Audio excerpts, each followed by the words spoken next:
அவங்களுக்கு நல்ல திறமை உண்டு, நல்ல இன்டெலிஜென்ட் பீப்புள், ஜீனியஸ் பீப்புள்ஸ் அப்படின்னு என்ன வேணா சொல்லலாம்.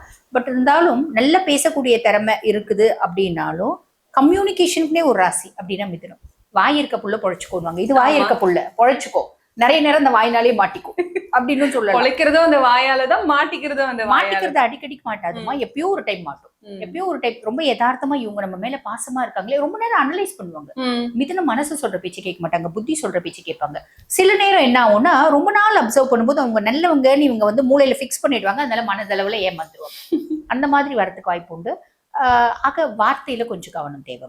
இப்போ எதிர்பாராத ஒரு விஷயம் மிதுனத்துக்கு, இப்படி ஒரு விஷயம் எல்லாம் நமக்கெல்லாம் போய் நடக்குமா அப்படின்னு நினைச்சேனே அப்படிங்கிற மாதிரி எதிர்பாராம குரு என்ன விஷயத்த கொடுக்க போறாரு?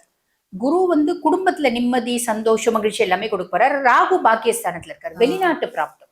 வெளிநாட்டுல போயிட்டு நான் ரொம்ப நாளா ஆசைப்பட்டேன், ஹையர் எஜுகேஷன் படிக்கணும், ஃபாரின்ல போய் படிக்கணும்னு ஆசைப்பட்டேன். ஆனா எங்க குடும்பம் மிடில் கிளாஸ் ஃபேமிலி.